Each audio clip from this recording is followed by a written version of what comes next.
It's the SNL Hall of Fame podcast with your host, Jamie Dove, Chief Librarian Thomas Senna, and featuring Matt Ardill. And now, curator of the hall, Jamie Dove. Thank you so much, Doug and Nance. It is fantastic to be here with you all. And there are quite a few of you. I can see you queued up outside the SNL Hall of Fame. My name is JD, and it is just a thrill to be with you here on this lovely Monday. We have got a fantastic show for you. But before we go any further, I feel it necessary to tell you to wipe your feet before coming into the hall. Now, back when I was a wee lad, my mother scolded me once for making a mess of the floor, and ever since then I feel compelled to tell people to wipe their feet. There. I've said it. It's finally out in the public, and I feel great. Thanks for being my therapist by proxy. The check is in the mail. The SNL Hall of Fame podcast is a weekly affair where each episode we take a deep dive into the career of a former cast member, host, musical guest, or writer and add them to the ballot for your consideration. Once the nominees have been announced, we turn to you, the listener, to vote for the most deserving and help determine who will be enshrined for perpetuity in the hall. And that's how we play the game. It's just that simple. You listen. You vote, we tabulate, we announce.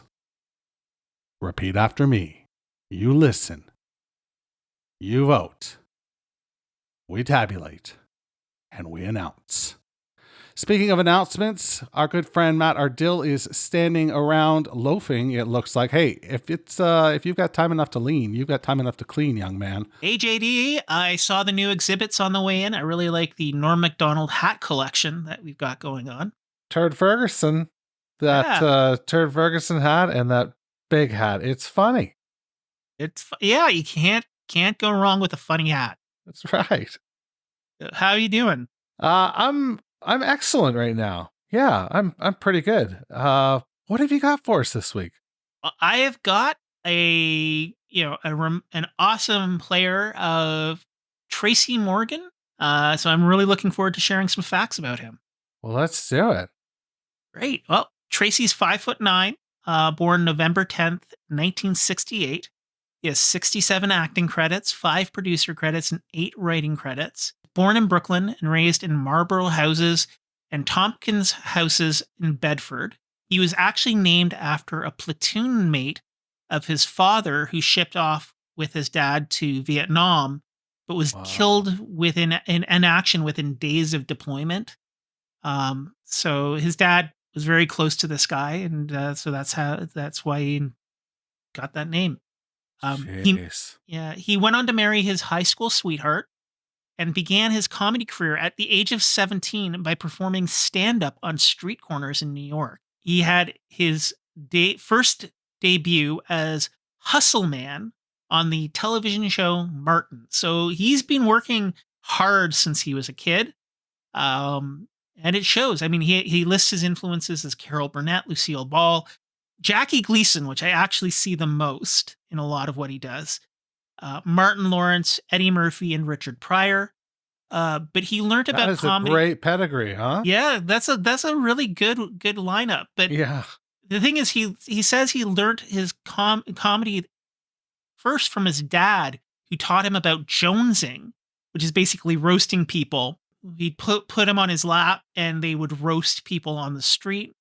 And he also drew from his uncles, who he said were also very funny. So, it runs in the family. You can actually see his first stand-up gig, which is an Apollo Theater amateur night, on YouTube. So if you want to go out and see his first big break, it's there for you to find. So I'm going to have to watch that. Yeah. You don't get to see that with a lot of comedians. No. But yeah. He nicknamed all the talk show hosts that he's appeared with. So David Letterman is D-Rock. Jimmy Fallon is Jimbo, and Conan O'Brien is C Black. The line between Tracy Morgan and Tracy Jordan is remarkably thin. That's right. Yeah, so he has lobster for dinner every day. He does, in fact, own sharks. He has, at this point, 15. And he has a backyard tank. And now, to be fair, he has a very close relationship with his daughter, who wants to be a marine biologist. So at least partially he's doing this for her. Oh, what's a shark pony? Yeah, it's a shark pony. Yeah, some people get ponies. She got shark pony.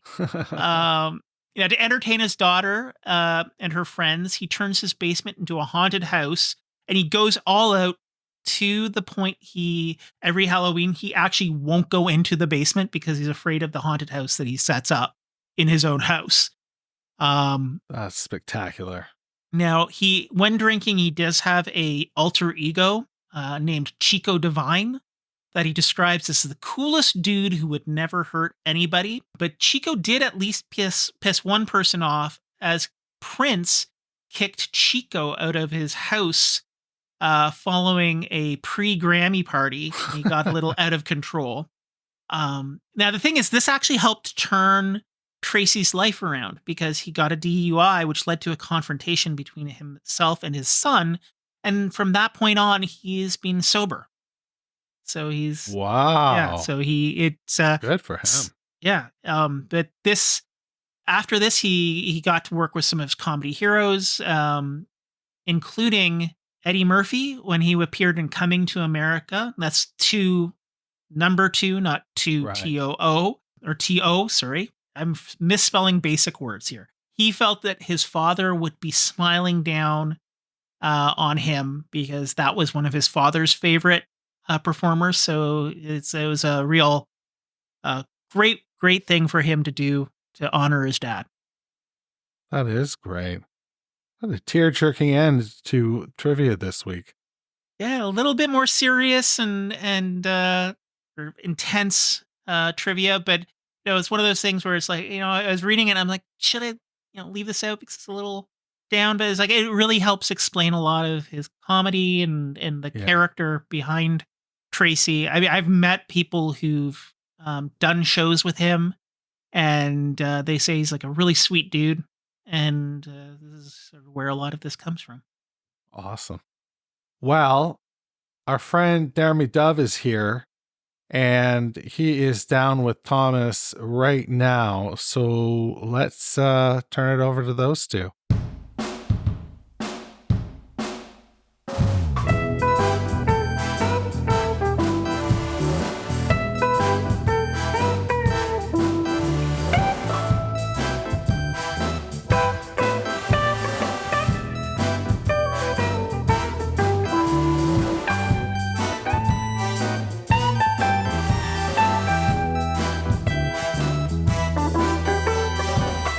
Right, Matt Ardill, JD, thank you so much for that. And I am excited today because we have, first of all, a great guest. Second of all, really interesting nominee, very different nominee. And I think, like my guest today and I talking before we hit record, that's kind of the word that came up, was like different. Tracy Morgan is such like a different cast member. He has such a different vibe compared to a lot of people that have been on the show. So this is going to be a fun one to get into. So to talk all things Tracy Morgan and SNL, I have with me my guest for today, my friend, a great guest on the SNL Hall of Fame in the past. He's been on for Dick Ebersol, Adam McKay, been on a roundtable. Great guy, I think, to chat about Tracy Morgan. Deremy Dove. Deremy, how's it going, man? Thomas, I'm honored. I'm honored by your kind words, and I'm honored to be here to talk about someone who is, as you said, just so different in SNL history. We're going on near, 50 years, and it's always, you think like, oh, you've seen it all, but with Tracy Morgan, he is one of one. He's definitely one of one. He's with Tracy Morgan, it's a lot about vibes. So we're really going to vibe out today on some Tracy Morgan. So you're a podcaster, obviously. So you have the Bigger Than the Game podcast with Jose Ruiz. I'm a fan. Tell everyone what's been going on over at Bigger Than the Game, man. Well, we just did our most recent episode was on, the 60th anniversary of Sonny Liston versus Cassius Clay, who later became Muhammad Ali. And it was just like incredible that it's been 60 years since that legendary and epic match. And it was kind of fun to look at. I know you'll enjoy this, Thomas. In the same month, February of 1964, the Beatles went on Ed Sullivan, and young Cassius Clay, Muhammad Ali, upset Sonny Liston, become heavyweight champion. And it's like, man, in that month, two things that really changed not only the decade, but the way we look at pop culture, sports, everything. Two of the biggest figures of the 20th century, the Beatles and Muhammad Ali, really emerged. Wow. All in that same month. So it was just really fun to kind of get into just what this match set up for the rest of the decade and the rest of the 20th century as far as sports.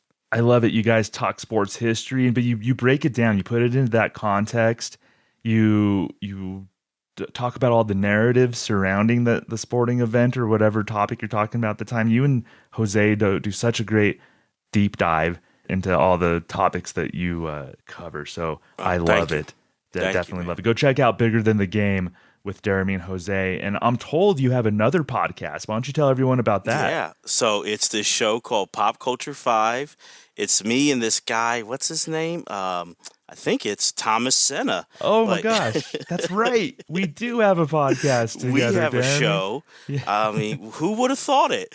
So that has been just so fun to do the show with you, man, my friend. And we, look at anything in music, movies, TV shows, and we're picking 5 essential things from that. So if it's TV, it's episodes, music, it could be songs for an actor, a director, movies, and we're just kind of talking about our 5 essentials. And depending on who's the host, if you're the host that week, you get 3. The co-host gets 2, but gets veto power. So it's really like a fun twist on it, and we've got nothing but great responses, and I've just really enjoyed doing the show with you, man. Yeah, I look forward to it every week, recording your episodes. I love deep diving. I love deep diving into our topics at any given week. Like, so one week, all about Nirvana. Yes. 1 week, like deep diving into Spike Lee movies and Spielberg. And so it's just been a lot of fun, man. I think when this Tracy Morgan episode gets released, we'll be up to 25 episodes around then, something like that. So being released, because we have some banked. So this has been, I think we found a really nice groove. Absolutely. Yeah. Big credit to you for that, man. And you too. So everybody go check out my podcast and Deremy's podcast, Pop Culture 5. Today we're here on the SNL Hall of Fame. See, I got to get into SNL Hall of Fame mode. Yeah. Yeah, I was gonna do this introduction like I was on Pop Culture 5, but we got to get into SNL Hall of Fame mode here, Deremy. I know, it's a brain shift. It is a brain shift. So today we're talking about Tracy Morgan here on the SNL Hall of Fame. Tracy joined the cast when he was 27. He auditioned at the same time as Stephen Colbert. Stephen Colbert and Tracy Morgan auditioned, and Tracy auditioned with a little kid character named Biscuit. Have you seen his audition? I have. before? I have seen it. Well, can you describe his audition and who Biscuit is? Because it was a really memorable audition to me. Well, I'll be honest, right?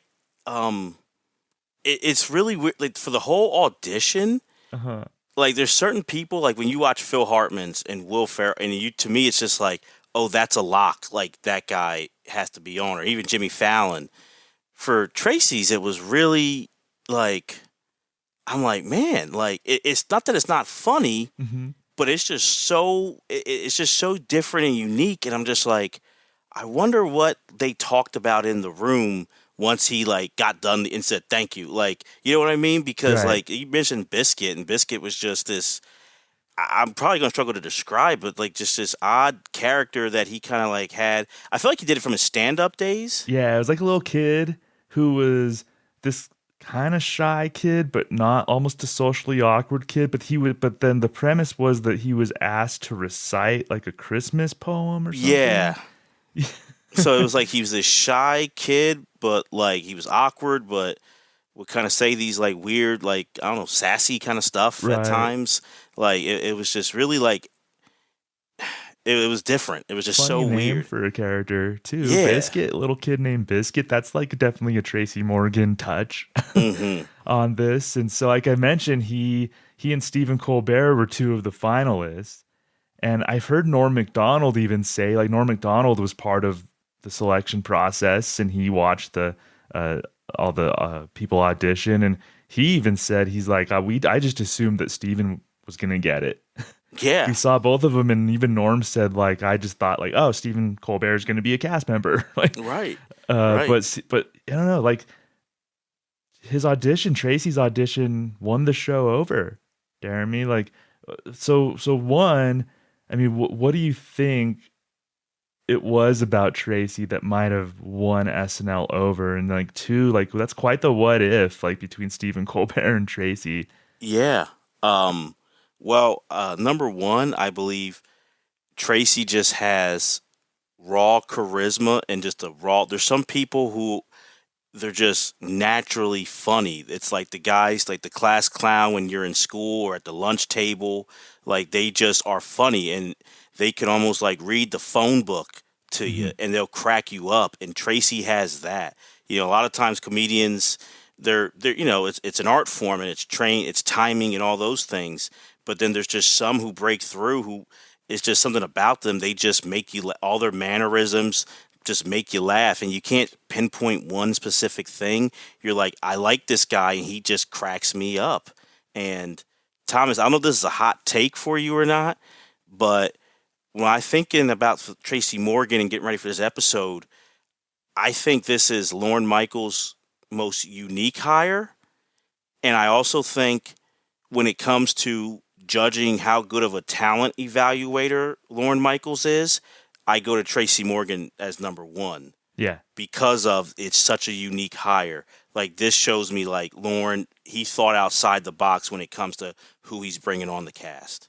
No, I don't think that's a hot take. I think I used a different word, but I think it encapsulates the same thing. We were probably both thinking along the same lines. I think it's one of Lorne's most inspired hires. Good, that's a good word. It's a better word. No, it's like it's a different word, but I think unique's a great word too for it. Like a unique hire, an inspired hire.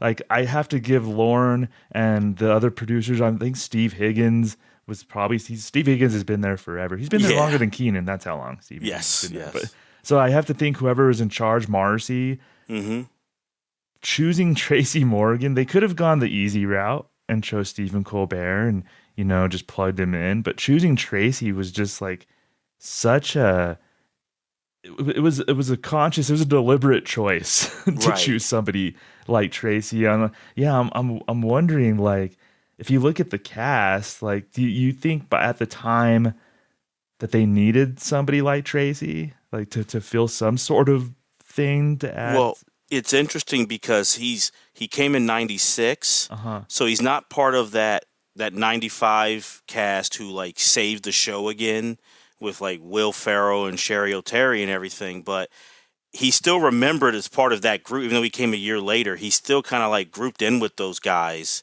as part of like the group that kind of saved the show.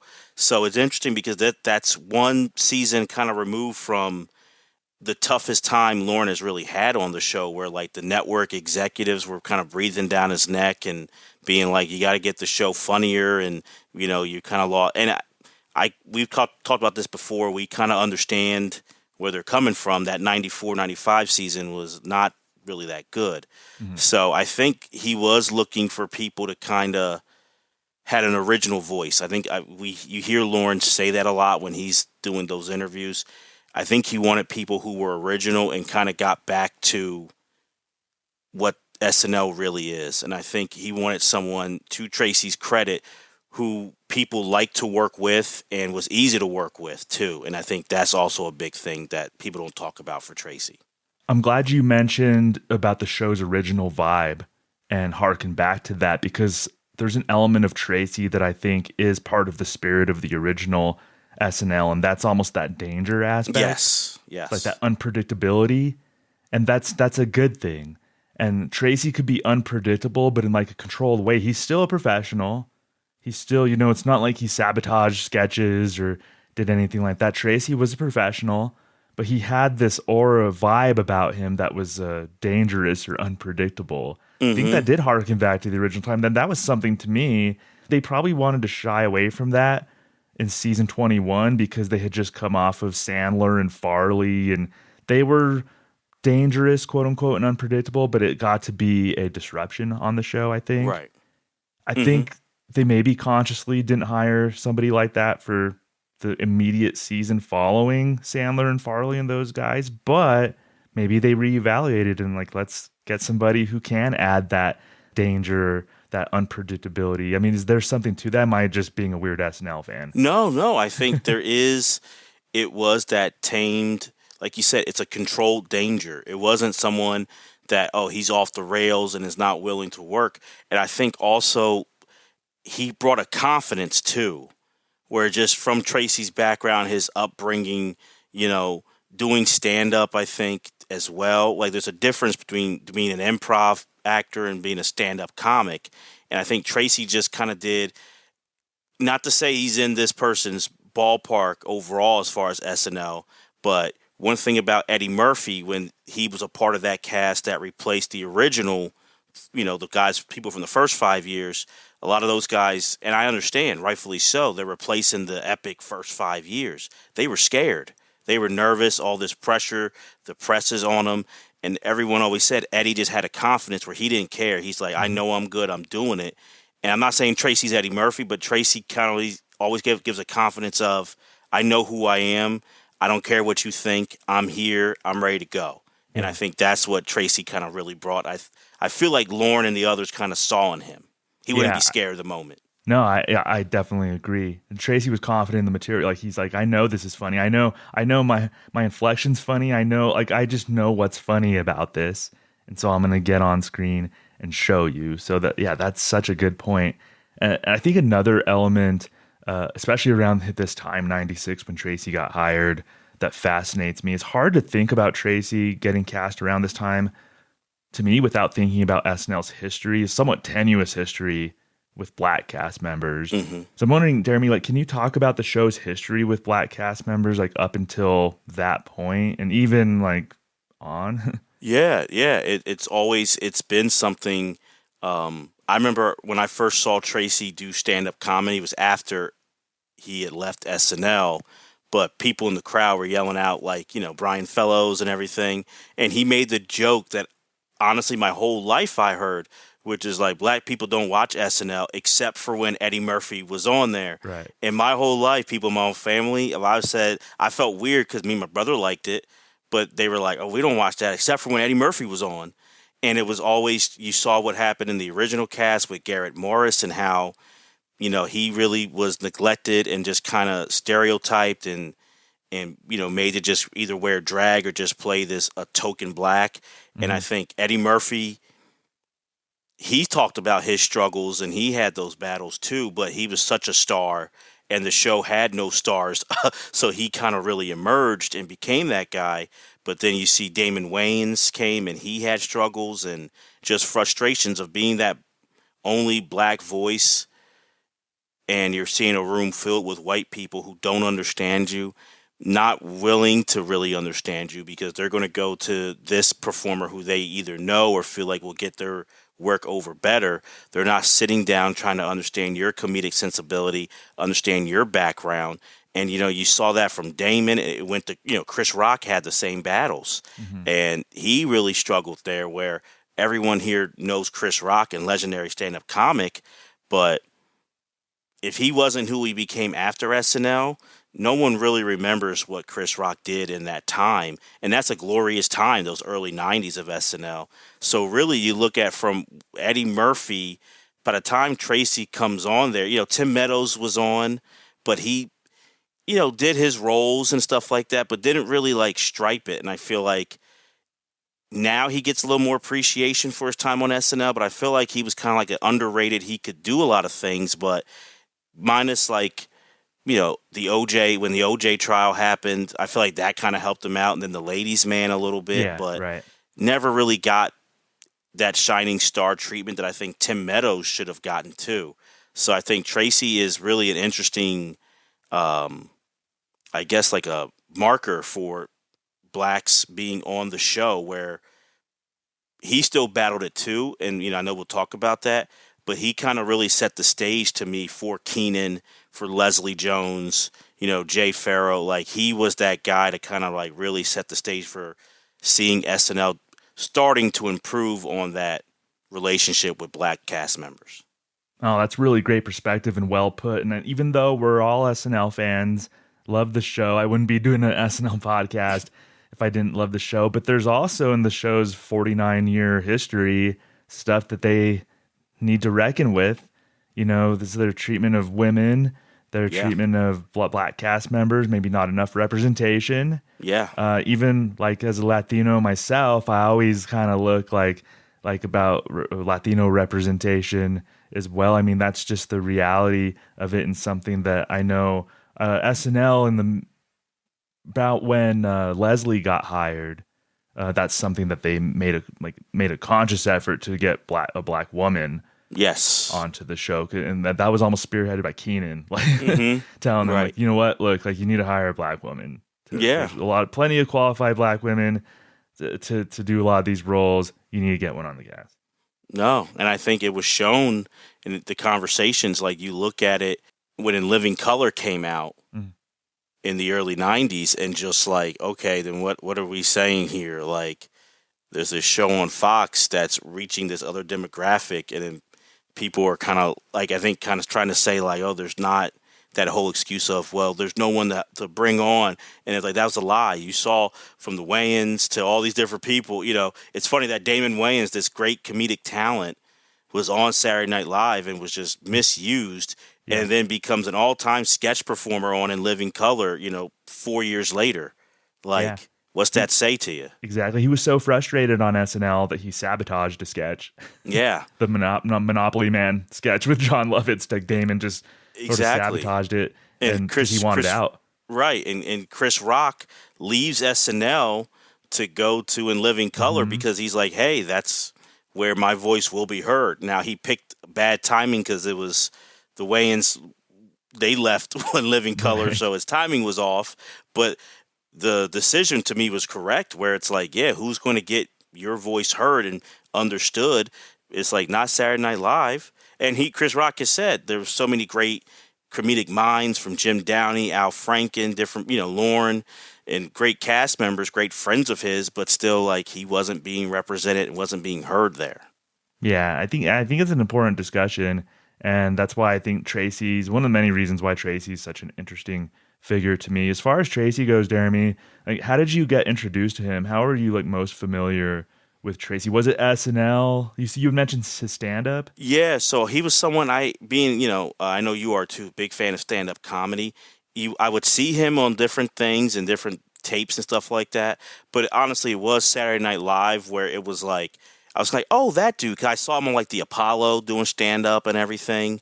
Back when Steve Harvey used to host the Apollo and it would air Saturday nights. And I remember seeing Tracy Morgan. And then when I saw him on Saturday Night Live, I was like, oh, that guy. Because like this mid-90s era is when I really started watching SNL live. I would watch the reruns before, but like watching it live was kind of like around 93, 94. So I was really kind of getting into my SNL like fandom, the year before, and then when Tracy arrived. So it was kind of cool to see. And of course, as a black man, when you saw like that other, they brought on a black cast member, male or female, you kind of were like, oh, okay, let's see how they do. And Tracy in his own way shined through. Yeah, that's awesome. So we mentioned he started in 96 at SNL, was on the show until 2003. We'll dive into it. What's a character sketch that kind of first sticks out to you during Tracy's time? It's one that I'll be honest, I didn't really like at first. And a lot of people like disagreed with me, like friends.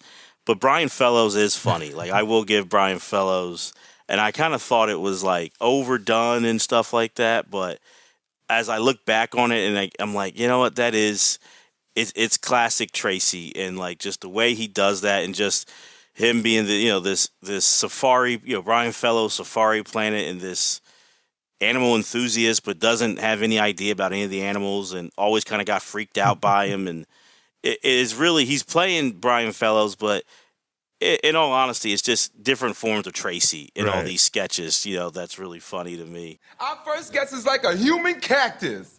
Please welcome our porcupine. Ooh, and who are you? I'm Dale Dudley from the Texas Wildlife Sanctuary in Austin. Hello, Austin. No, I'm from the Wildlife Sanctuary in Austin. My name is Dale Dudley. I'm Brian Fellow. Hello, Brian. I want you to meet my porcupine friend. His name is Willie. That rat needs a haircut. So that one, and then the classic Christmas band member. I thought, Yeah. I loved that. I loved it when it happened. I remember watching it live and loving it, and I still love it to this day. When they kind of all got back together like a few years ago to do it, I always loved that, and I love Tracy in it, and just his facial expression always cracked me up. Those are just a couple of the memorable sketches or in moments with Tracy that I have. I'm glad you brought up Brian Fellows' Safari Planet first, and not just because I think this was the most times that he did a character. I think he did it 9 times on SNL, Yeah. so I think that was his most recurring character. But it just, to me, the story behind this just totally encapsulates Tracy's time at SNL and why he's successful, I think, in a major way. So Norm Macdonald, again, Norm, said that this came about because he and Robert Smigel wrote the Brian Fellows sketch as kind of a rib on Tracy because of the way Tracy would pronounce his S's. Like, they wanted to mess with Tracy at the table read and give him something hard to read because of how he pronounced stuff. And as far as I know, they did like Tracy, like Norm and Smigel. I don't know. Like, as far as I know, I haven't heard even Smigel say anything bad about Tracy. So I guess it was all in good fun. But I love this because Tracy took something that was supposed to be a joke on him and turned it into something that was his own and super memorable. Like, he basically was like, yeah, screw this, like, in his own little way. Like, this is supposed to be a rib on me, but the joke's on you because I'm going to make this like a really successful sketch and a character. So that's a big reason why, like, to me, that almost encapsulates a big reason why Tracy's just successful, just in general. Right. He just keeps on. Yeah. And you hit on a couple things here, which is like, R.I.P. Norm, and, Smigel's a great all-time writer, but just like how messed up that is. And like, that's a small example of that cultural difference where like that wouldn't happen to him on In Living Color. You know what I mean? Or like whatever that day's Key and Peele or Chappelle show, that wouldn't have happened to him. Right. He would have had writers in there who understood, who knew him, know his background. They can relate to him. They kind of like did it as a spoof. And to your point, Tracy took it. And I think that's what makes Tracy great, is there's just a confidence about him and a no fear kind of mentality. Like, because he has that background, and I think like, hey, I was out here, selling different items in front of Yankee Stadium a few years ago, just trying to make, $30. So I'm on NBC on Saturday Night Live. What do I have to lose? So he has that kind of fear that was like, all right, you want to like mock it? Fine, let's go. And he takes it and makes it his most memorable character.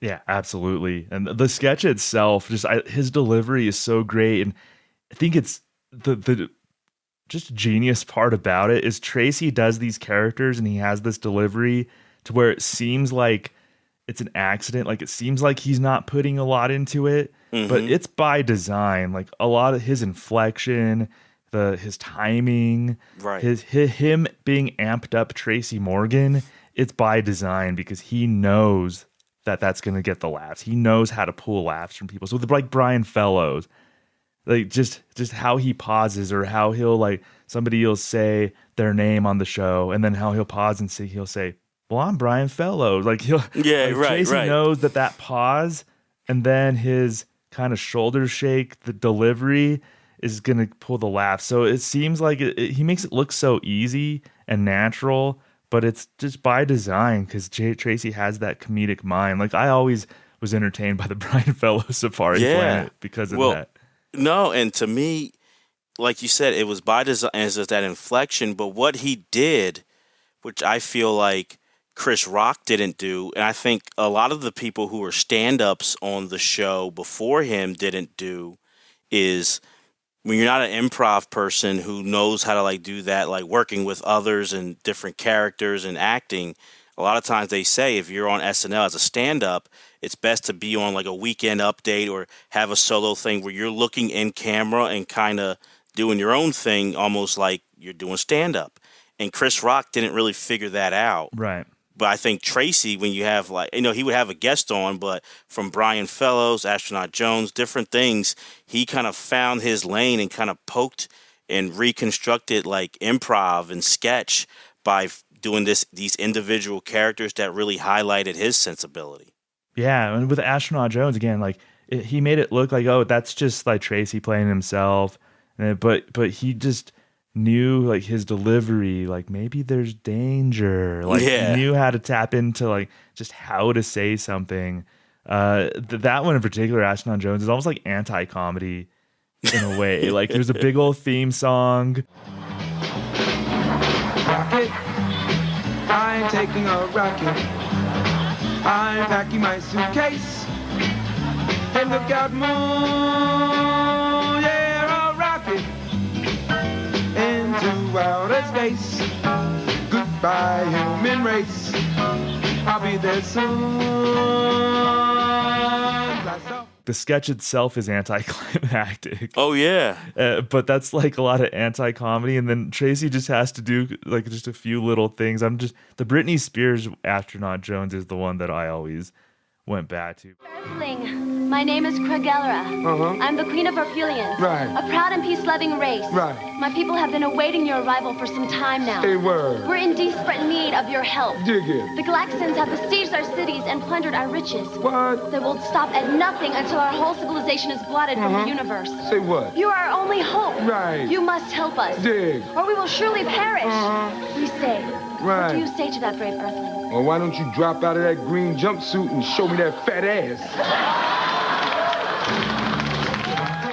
It's like a one joke thing, but it's like anti-comedy in a way. But that's just like you brought up such a good point, Deremy, earlier about Tracy's just a different, funny person. He's like that guy, your friend at the lunch table, your friend who just makes you should just read the phone book and crack you up, and things like Astronaut Jones are like a perfect example to me. No, for sure. Actually, and you nailed it on what makes that, that, because I remember that Britney Spears, and it was almost, what was funny was just the dichotomy of having Britney and Tracy together, and it's like the odd couple effect was like, that cracked you up, just being like, Britney Spears and Tracy Morgan, like having, even though like it's scripted and stuff, but like having a conversation, it just was odd, but like, that alone made you laugh. But I remember, I think it was season 25, and Jamie Foxx was the host.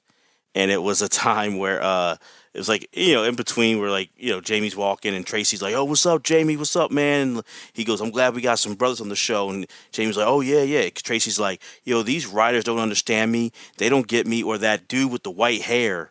And Jamie's like, you mean Lorne Michaels? He's like, I don't know, whatever. He's like, he's your boss. He's like, yeah, he's just always saying weird stuff and doing weird things. And he's like, I'm going to be on the show a lot this week with you here, and we're going to take over. Revolution will be televised. And Jamie's like, yeah, he like kind of looks all like quiet, like he's like sneaking something. He's like, you're right, man, we're going to take over. I got mad lines, man, and this week I'm blowing up the spot. That's what I'm saying. All right, come on, let's go. We're in the middle of a show, okay? Yeah, Lon. All right. Jamie?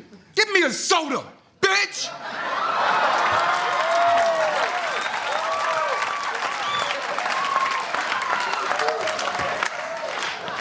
Okay. All right. But it was one of my favorite Tracy Morgan moments, because he just that line, get me a soda. Like, he just nailed it. Bitch, yeah. Yeah, bitch. And Lauren just goes, okay. I'm like, that was great. That was like that dangerous aspect of Tracy that I always love. Like he's like one of the only ones that could pull that off convincingly. Quite honestly, we're in season 49, and I think the current cast is missing someone like that. For sure. If they try to do a backstage, and like Andrews Music is my favorite cast member currently. I don't think he could pull that off convincingly. James Austin Johnson, I don't think Keenan can. It's not in Keenan's nature necessarily to like pull that off convincingly. They don't have someone currently like Tracy Morgan that adds that kind of unpredictability and danger. This backstage stuff with Lorne that he did, because he did that a few times. The Garth Brooks one was another funny one to me, when he was talking to Garth Brooks and he was like, man, that Chris Gaines, I don't know, like you're doing a great job, Garth, but like, what's up with that Chris Gaines guy and whatever. And then Lorne comes to talks to Tracy and he's like, hey, Tracy, and then Tracy's like, no, I know Garth is Chris Gaines. I know that. So it's almost like like a turnabout. Like he's just telling Lorne, like, I know that you got to give me some credit. But, and then I don't know if it was this one or another one where all he has to do is look at Lorne and Lorne goes, orange soda, right? It's like, yep. Yeah. So credit to Lorne for playing along, but Tracy's the only one, or one of the few, I think, over the last 25 years or so that could pull something off like that convincingly. And I think you're right, and it's not a knock on cast members past or present. You like you said, Keenan's great. He that's just not who he is. Mm-hmm. And the people who were on with Tracy, that's not who they were. Like, you can't teach that, what Tracy had. Like, it just comes from, it's part natural, part upbringing and your experiences. But like, I always think about something. Jim Brewer told a story. I forget what radio show he was on, but he talks about, him and Tracy kind of were high around the same time. And it was the week that, tragically, like when Farley came and hosted, and how he was just not in good shape. And Marcy, he said Marcy went because he was not doing well during the week and not showing up and was not all there. So he was trying to hang out with like different people in the cast, and Jim Brewer's like, me and Tracy weren't doing that. But then like Marcy and people were looking at those two and kind of put it on them like, oh, you two must be getting Chris into trouble.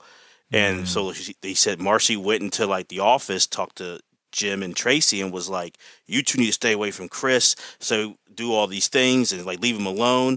And Jim Brewer was like, I'm new, so I got nervous and scared. And he said, credit to Tracy. He said Tracy stood up and said, I'm a grown man with children's. You can't talk to me that way. I got children's. You ain't gonna talk to me like that. And he was like, but credit to him. He's like, I didn't do nothing. I'm a grown man with children's.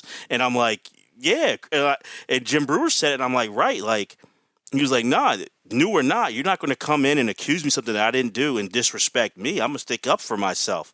And Jim Brewer's like, he got courage from seeing Tracy to be like, yeah, we didn't do anything. We didn't take Chris out. We're not the bad influences here. Don't yell at us. But that Tracy was new, and him doing that to Marcy, who's a high up person, that shows like the kind of courage he came in with. Well, yeah, that's that thing where you were right. You alluded to, I mean, he was selling things outside of Yankee Stadium just a few years back, and now he's on SNL. Like, he made it. Mm-hmm. Like, he's making that salary. That's why he said during when he was going to his audition, he was confident, because he was like, I shouldn't even be here. Like, the fact that I'm in this last audition, like, I got nothing to lose. Like, I'm gonna go in here and just like show my stuff and just be confident, because and so that's just how he carried himself.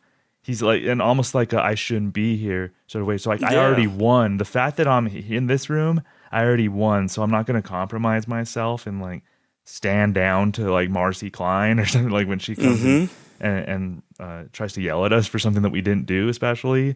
Like, that's just speaks a lot to how Tracy even got to the show, I think. Right. Yeah. No, for sure.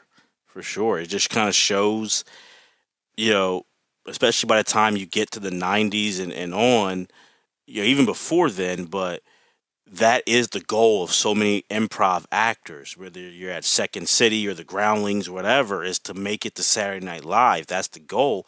So then, of course, no matter how talented you are, if you're on that level and trying to get to SNL, if you get there, you're going to be, especially early on, nervous and I'm not knocking anyone, but scared, because this was your dream. This is the big time SNL. I can make it here. I can maybe be a movie star or a TV star from here. So then if you have, you're trying to kiss up to the writers and the big time producers. I think it was an advantage for a guy like Tracy Morgan, same like it was for Eddie back in the early 80s. That wasn't they were stand up, like that wasn't their goal.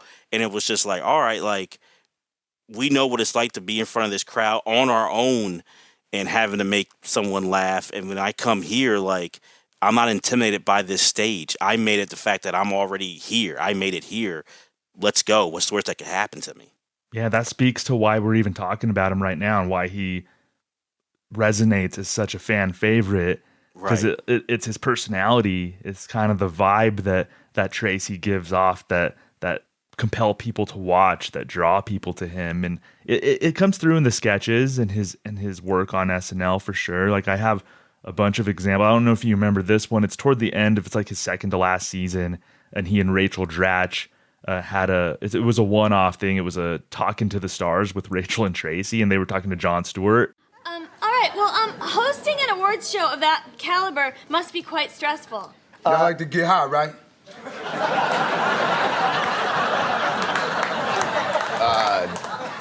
No, I don't. What?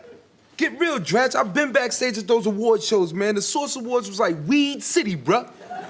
Come on, tell me. Y'all like to get lifted, right? Well, lifted. I find if Tracy says a word that I don't know, it usually means hi. Oh, okay. And this showed like that loose cannon element of Tracy and just like how Tracy might be if you're just hanging out with him. And the bit was like that Rachel Dratch is taking the interview with Jon Stewart very seriously. She has her cards and she's asking him questions, and Tracy's just being Tracy. He's just goofing around. He's ribbing Dratch. He's asking Jon Stewart inappropriate questions. And that's just like the vibe, like that one, that sketch with Rachel Dratch, like that perfectly encapsulates just that whole vibe to me. Deremy, Yeah. like there's a reason, like I heard you kind of break into a Tracy Morgan voice. Like there's a reason why people want to like imitate Tracy. So I'm going to take you outside and get you pregnant. Like people just want, I'm going to get you pregnant. Do a doo-doo Pampers. Yeah, Jay Moore does a great Tracy Morgan if you ever. Oh, yeah. But there's a reason why people just want to imitate him and love him and want to imitate his mannerisms and the way he, because he just gives off that like vibe. Yeah, there's something that he has that is rare, that sometimes it's more valuable than if you're the most polished or you're the best writer or the best, setup guy. And you can see it with certain people in, pop culture, or even like in politics. There's certain people who they just have a likability that comes through the screen. And people you like them no matter what. They might even portray the worst characters, or they're delivering bad news. But you know what? People just really like this person. And I think Tracy, even in that sketch with Rachel Dratch, you just like Tracy Morgan. I think a lot of us fans just always liked him and gravitated toward him, which is why then and now, for those years, for that era, like you hear Will Ferrell, Cheri Oteri, Molly Shannon, but you're going to hear Tracy Morgan being mentioned too. And not just because of what he's done post SNL, just talking about that era SNL, as he wasn't someone who was always used. I think it's incredible that we still talk about that era in the show's history. And one of the first names we're going to talk about is Tracy Morgan. Yeah, right. That's why this is probably like a different feeling episode, even for the SNL Hall of Fame, which is fitting to me with Tracy Morgan. He was just like a different feeling kind of cast member, just a different dude that we all love. You had mentioned his stand-up, and I've seen a little bit of it. Like, how would you describe his stand-up comedy? Raw and all over the place. I've seen him twice, and I'll be honest, the first time I was at Temple University, and he was about an hour and a half late, and he came out and he seemed unprepared. He had some funny lines just because Tracy's funny, but he seemed unprepared, and it was kind of like underwhelming, I'll be honest. Okay. I went a couple years later and saw him in New York at a comedy club, and he was still that, like we talked about, that raw, like, danger feel, but like he was more prepared. He was on time, and he was a lot better as a stand-up comedy. So it's almost in a way what he brings to SNL, he still brings to stand-up, which is, I would never say Tracy's like number one stand-up of all time, but I would tell anyone, like, should I buy a ticket to see Tracy Morgan do stand-up? I would say yeah, because you're going to laugh, you're going to have a good time, because of all the things we're talking about. His just charisma, that sense of danger. You don't know what he's going to say. He doesn't care. He's not afraid of being canceled, or not afraid of like someone from the crowd may shout something. He's not like worried about that. He's going to fire right back or go along with it. You're going to be entertained, and you're going to end up liking him. If you don't know him or you're not sure, you're going to like Tracy. So it's that same kind of vibe. Same vibe. So like there's a sense of danger when he does stand up, but maybe it's a little more chaotic because he doesn't have Lauren or Steve Higgins censors or Marcy Klein or the censors like on him. So, but like similar vibes. Yeah, that's how I felt with some of the stand up that I've seen just on YouTube or going back and watching some of bits and pieces of his specials or whatever. Just some quick hitters too from SNL, like probably some stuff that a lot of people would remember. Dominican Lou. I love to watch the movies, the Sling Blade, the Eddie Maguire, and the English Pages. It's a good movie. A lot of people, they enjoy this movie. They love to see it. They love to see the Tom Cruise. It's very good for them. They like it. What was your favorite part of the movie? I don't know. I didn't see it. I have no time. I'm working all the time, you know. But I hear it's a good movie. It's a good movie. People in the building, they're talking about it a lot. They love the movie. They like to see the movie all the time. They're talking about it. Oh, yeah. He did 3 times. I love Dominican Lou because it was like, Dominican Lou was it was a perfect, like, it's a very specific archetype of a person. It's the person who wants to be part of the conversation, but they haven't really like lived it themselves. So Dominican Lou's always like, yeah, like this thing was good. I hear everybody talking about it. So he's not really giving his opinion.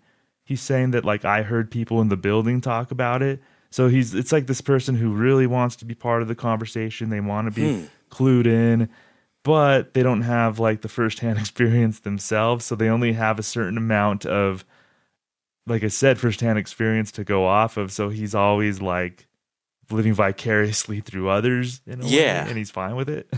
Yeah. You know what? You just said something that, and maybe I don't know how people will react to this, but when it comes to like, you look at like the legacy of a Dan Aykroyd, one of the things people talk about is the everyday, everyman characters that he brought to, you know, sketch comedy and Saturday Night Live, that like blue collar guy that everyone knows, but you didn't really see on, you know, sketch and on TV yet, like being portrayed that way.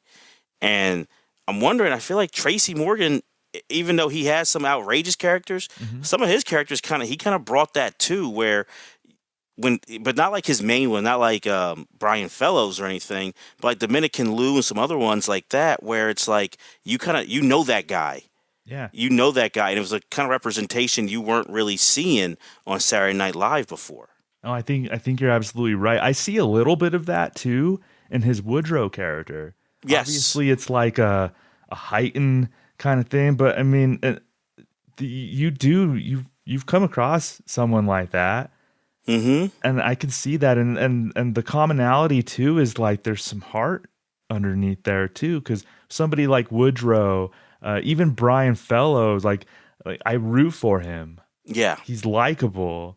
And we had brought up Britney Spears with the Astronaut Jones, but it was like Britney Spears and Woodrow she did a Woodrow sketch with him, and they were hanging out in the sewer and having a little conversation. And there's something about how Tracy portrayed Woodrow, who's this he's a homeless gentleman. Yeah, an eccentric homeless gentleman who told Britney Spears that he has the post office box down there because that's where they were keeping secrets on him.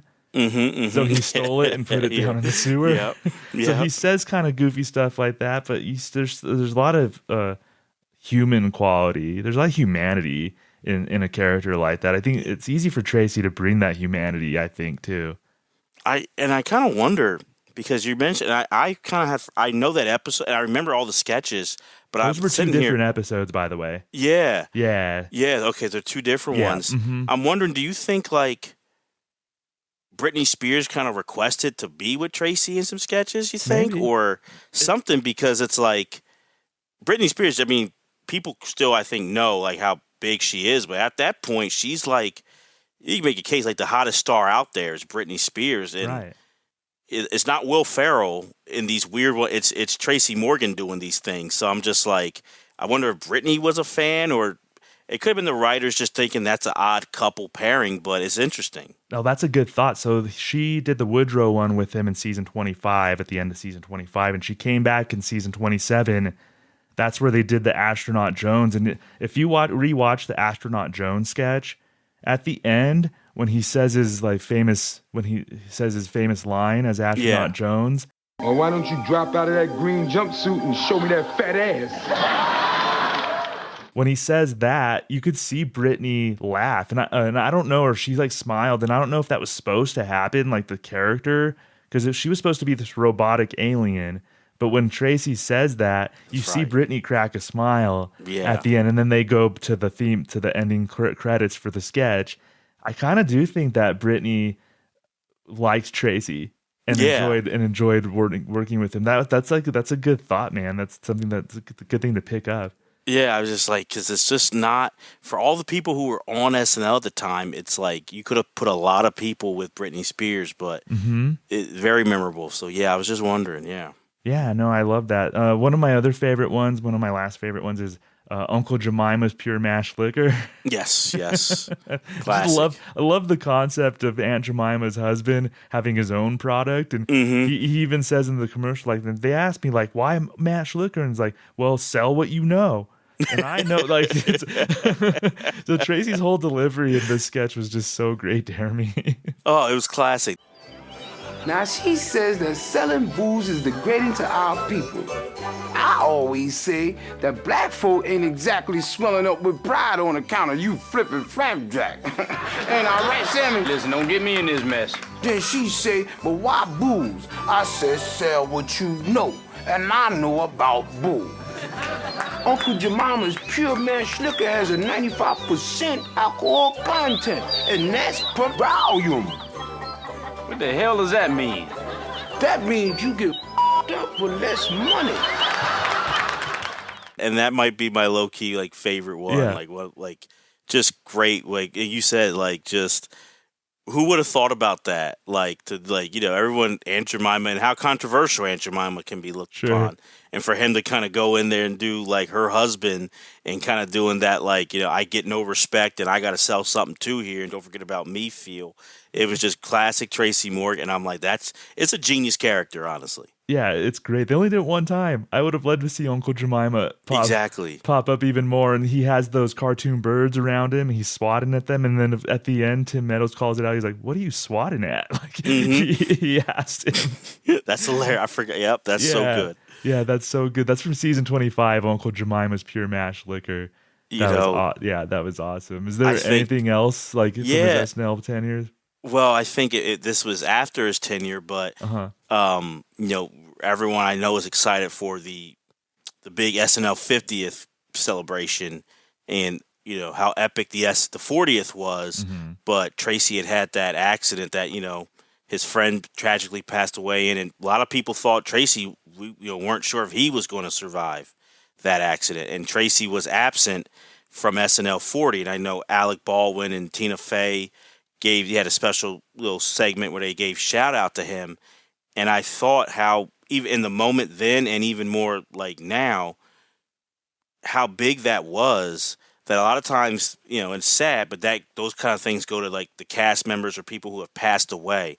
And Tracy hadn't passed. He was, just injured, but like he had that kind of lore, and Alec Baldwin, did a great impression of him too in that part, it was dead on, actually. That was really good by Alec Baldwin. But in that moment, it kind of hit me like, yeah, that was somebody who was so missing from that celebration.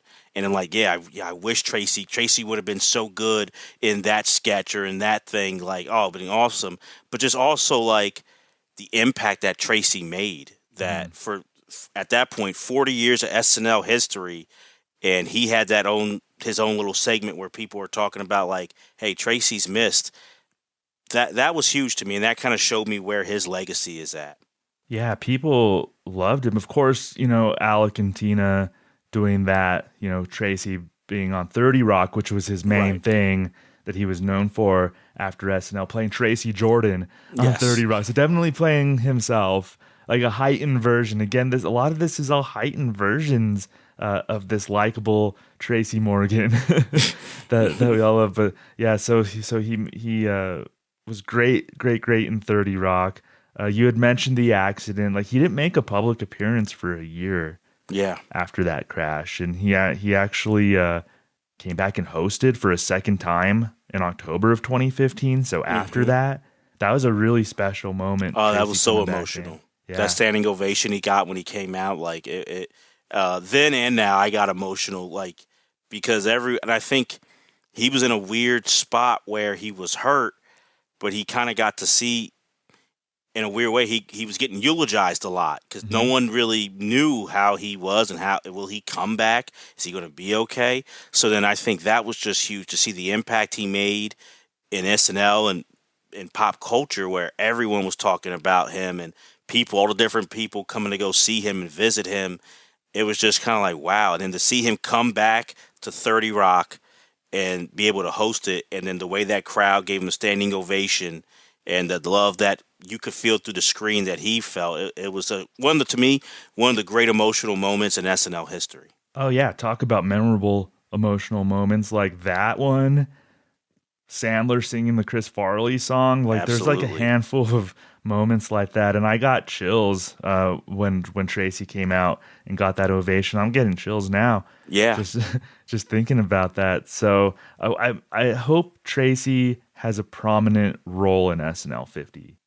I hope so too, and I think like you almost have to with someone like that. Like, you just kind of he's going to get at least one sketch or one kind of moment, but like you got to really highlight Tracy. He's just too good, too lovable, too charismatic to not use. Like, it's just you got to have it, especially because he couldn't make it for the exactly like make up for that for sure. Yeah. So what would you, if you had to kind of like sum it up for everybody and everything, like what is Tracy's legacy on SNL, his place in SNL history? Yeah, I think to me he's a surefire Hall of Famer, and it's because to me if you look at unicorns in the near, going on 50-year history of the show, if you want to, would call him maybe number one, but to me, if you want to go a little bit expand it, if you're not sure he's number one, he's on the Mount Rushmore of greatest just unicorns in the history of this show, meaning like he's just one of one. You can't replicate Tracy. Like, you're not going to see someone come after and be like, oh, he's a Tracy Morgan type. It's like Tracy is that guy. He's a part of, even though he came in 96, to me, a part of an era of SNL that brought it back to its roots, that really helped. The show was kind of falling off the rails in the mid-90s. He is a part, and I think a big part of helping to bring the show back and the show to have a great run in the late 90s into the 2000s. We think of Will Ferrell and different people like that, and Tina Fey coming on the writing staff and all that. Tracy Morgan is one of those names. I think anytime, for me as a guy who loves SNL and SNL history, we look at legacy. If you were a part of helping to save the show, quote unquote, you always go up a few notches in my boat. And also just what he did, as far as being a trailblazer. And we know like what Eddie Murphy and how he striped it, and he's a top 5 cast member of all time. But there was a huge gap, a huge void, and they wanted Damon to fill that void, and for a lot of reasons he couldn't. They wanted Chris Rock to do it, and he couldn't. And I'm not saying that Tracy Morgan was Eddie Murphy, but he was that first, in my opinion, even more than Tim Meadows, and I love Tim Meadows, but that first, black cast member, that male, to really kind of stripe and stand out. And I really feel he was a good link and a good influence for Keenan, for Jay Farrell, for Leslie Jones, for this wave of black male and female cast members you see in the 2000s and the 2010s and the 2020s who are coming on. And really, and I can honestly say, from my time growing up where it was hard to find any black people who liked SNL besides saying, I watched when Eddie Murphy was on, to now that's totally different. And I know a lot of black people who like SNL. I think maybe not the only reason, but a big part of that is because of what Tracy Morgan laid down that foundation and set the table for those to come after him.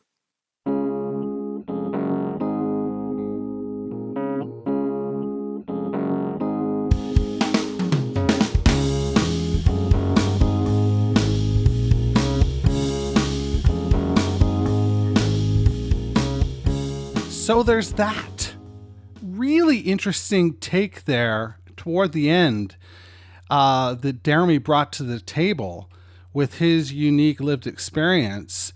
I wouldn't have even considered that. I wouldn't have even thought about that, but that makes a tremendous amount of sense to me. Thank you so much, Deremy, for bringing that to light. And Thomas, another fantastic conversation. You can listen to more of Deremy and Thomas on their podcast called Pop Culture 5. It's available on Doover Podcasts and such. You can find it anywhere you find fine podcasts, and I highly recommend it. Their last episode they released was WrestleMania matches, so it's very timely as WrestleMania is coming up this coming weekend. Yeah, brother, I know my wrestling. Brother. Let's get right to the Tracy Morgan sketch. This is, just one of his, I don't even know how you say it. It's a bizarre character. It's very Tracy Morgan. And it is Brian Fellows' Safari Planet. This used to be, when I was going to performance school and going to the Groundlings, Tracy Morgan was a regular on it. And I had stopped watching Saturday Night Live after university, but I started again when I went back to school at 29 years old, and Tracy Morgan was one of the highlights for me. I just thought he was so absurd and so off the beaten track in a way that is different than, say, Will Forte or Kyle Mooney. Just unique. And this sketch shows that, I think. Thomas and Deremy picked a good one. So buckle up and let's listen to Brian Fellows' Safari Planet. He loves animals and they love him back. Interspecies friends, we ain't kidding, Mac. Brian Fellows' Safari Planet. Brian Fellows' Safari Planet. Brian Fellow is not an accredited zoologist, nor does he hold an advanced degree in any of the environmental sciences. He is simply an enthusiastic young man with a 6th grade education and an abiding love for all God's creatures. Share his love tonight on Brian Fellows, Brian Fellows, Brian Fellows' Safari Planet. Good evening, and welcome to Brian Fellows' Safari Planet. I'm Brian Fellow. Tonight we're gonna meet some animals that aren't cute or cuddly. They're weird, and I'm very excited and a little scared. So let's get going. Our first guest enjoys eating tin cans and whatnot. Please welcome a goat. And who are you? I'm Heather Rosenfeld of the Mid-Vermont Animal Allies Educational Cooperative in Rutland. Of the what? The Mid-Vermont Animal Allies Educational Cooperative in Rutland. I'm Brian Fellow. Yes, I know. That goat is weird. This is Thunder. She's a spotted Nubian milking goat, and she was birthed during a severe rainstorm, hence the name. He has devil eyes. Well, it's actually a she, Dr. Fellow, or a doe in goat talk. Goats can't talk? That's crazy. What I mean by goat talk is the lingo that goaters like myself use. Of course, goats can't talk. That's what I said. Yeah, they can't talk. I bet if this goat could talk, he would say things like curse words and call people doo-doo head and sing naughty songs. He's weird. Well, it's a she. I'm Brian Fellows. I know. He just smiled at me. Your devil goat smiled at me. Take him away. All right, come on, Thunder. I know goats can't talk, but they can smile, and I don't like that. Sorry, our next guest is very special. Please welcome a miniature horse.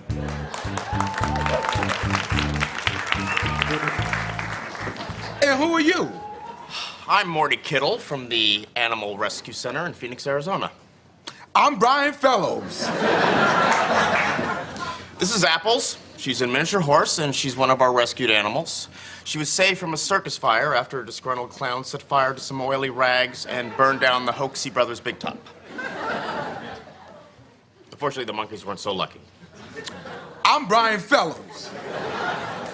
Hello. That's the biggest dog I've ever seen. What's wrong with that dog? It's actually not a dog. It's a miniature horse. Hey, I want to see that dog catch a frisbee. Well, people sometimes mistake him for a Shetland pony, but he's, never a dog. Did you see that weird goat? Yeah. He had devil eyes. I hope he gone.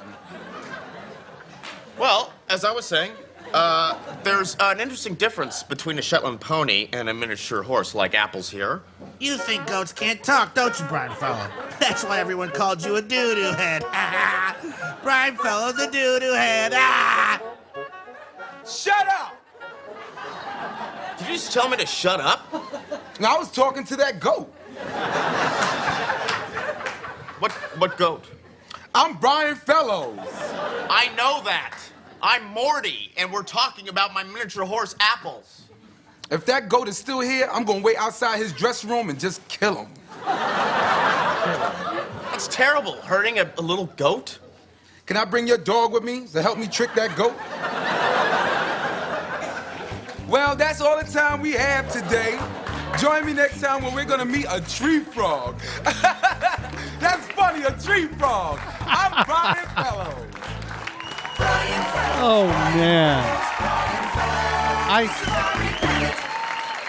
I should probably wait until the sound stops, but that is just good stuff. It's so wonky. It's so bizarre. Laughing at a tree frog to punch the sketch. But the baby goat, just his catchphrase, I'm Brian Fellows. It's all just so out there and so wonderful. Will Tracy Jordan be wonderful? Oh, I just said Tracy Jordan. Oh my gosh. There is a listener who is going to want me to put a nickel in the Tracy Jordan jar. You know who you are. And I just did it. Gosh darn it. At any rate, Tracy Morgan, is he wonderful enough to be enshrined in perpetuity inside our Hall of Fame? Well, that's for you to decide. Did Deremy make a cogent enough argument for you? Were you reminded of the greatness of Tracy Morgan? That's all on you. We are going to open voting in mid-May, and you'll have a chance to cast a vote in favor or against. Well, not necessarily against Tracy Morgan. That's what I've got for you this week. I want to thank Matt Ardill. I want to thank Thomas Senna. And of course, I want to thank our guest, Deremy Dove. He was absolutely wonderful. Next week on the program, we have got a good one for you. We are going to be talking all about John Mulaney, only this time in the writing category. That's right, Mr. Mulaney will be on the ballot in 2 different categories. This is an SNL Hall of Fame first. Thomas will be joined in that conversation by Victoria Franco, so you don't want to miss that one. Now, if you would do me a favor, and on the way out, as you pass the Weekend Update exhibit, turn out the lights, because the SNL Hall of Fame is now closed. Thanks for listening to the SNL Hall of Fame podcast. Make sure to rate, review, share, and subscribe to the show wherever you get your podcasts. Follow follow us on social media at SNL HOF. This is Doug and Nance saying, see you next week.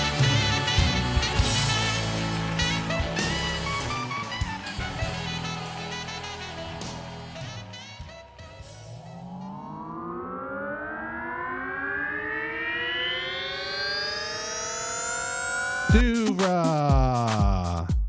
podcasts and such.